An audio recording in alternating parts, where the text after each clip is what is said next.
REED-BBS, BBS, Blackbird Sugar, Bachelor's in Boxing Studies, Televisión, Fred Sanford of the Fistic Arts. Float like a butterfly, sting like a bee. Rumble, young man, rumble. I'm young, I'm handsome, I'm fast, I'm pretty, and can't possibly be beat.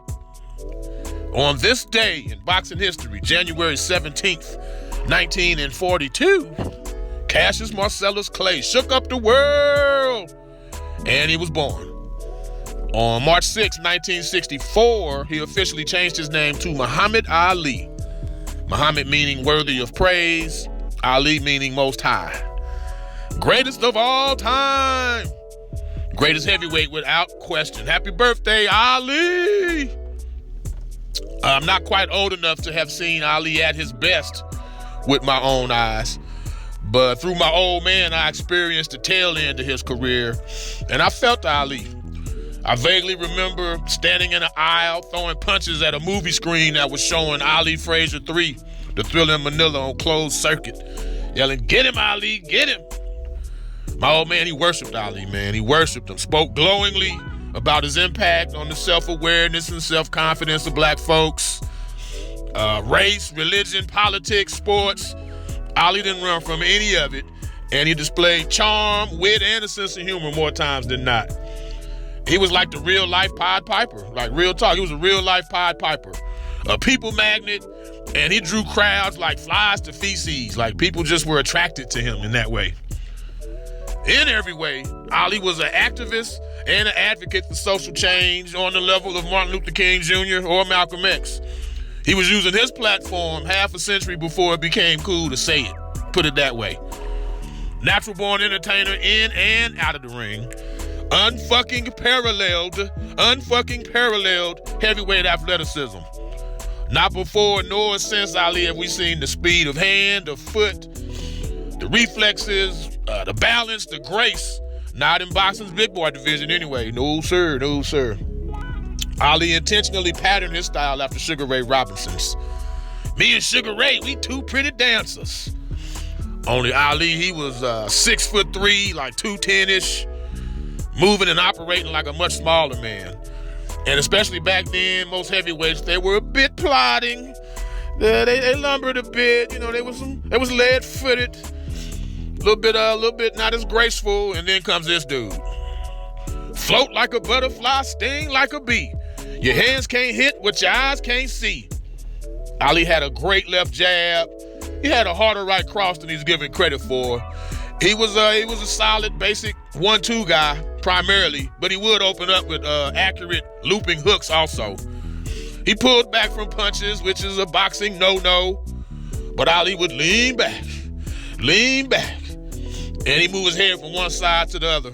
So he didn't get hit as much as you would think pulling back from punches. KO'd Sonny Liston with what he called an anchor punch, which is basically a pull counter. He conscientiously objected to being drafted into the Vietnam War and was exiled from boxing altogether, stripped of the undisputed heavyweight championship. Think about this. This man was 29-0, 23 KOs at the time, and he was just 25 fucking years old. 25 years old. Wouldn't fight again for 3 years, 7 months, and 4 days. Just wrap your mind around that. You 29-0, 23 KOs, 25 years of age, and you don't get to fight again for damn near 4 years. Literally, we never got to see and witness Ali's full fighting potential. Post-exile, he was 27-5, 14 KOs, and the time off, it took the spring out of his legs, man. There was traces of it, flashes here and there, but he couldn't sustain it. The hand speed and reflexes dipped, but we learned how tough Ali was also with that. We learned how tough he was, and eventually he reestablished himself as the top dog in the heavyweight division. For sure, the public got their money's worth from Muhammad Ali. He fought 61 times in different countries like England, Sweden, Scotland, Puerto Rico, Canada, Germany, Japan, Indonesia, Malaysia, of course, Manila, Philippines, and Kinshasa, Zaire. Had like 50 exhibitions and countless public workouts.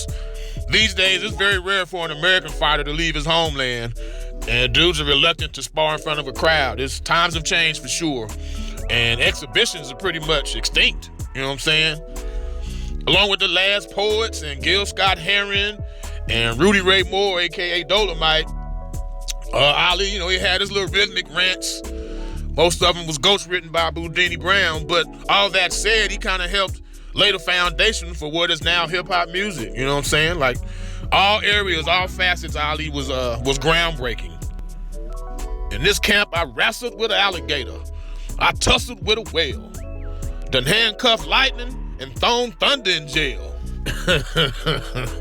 Ali was a funny dude, man. Ain't he ugly? He's too ugly to be the heavyweight champ. The heavyweight champ should be pretty like me. If you dream of beating me, you better wake up and apologize. They don't know if I'm any wiser or worser. They don't know if I'm any wiser or worser. And my favorite, center of that ring. I will meet you in the center of that ring. Love me some Ali, man. Once again, gonna leave you with some nuggets to get a true sense of Ali the fighter.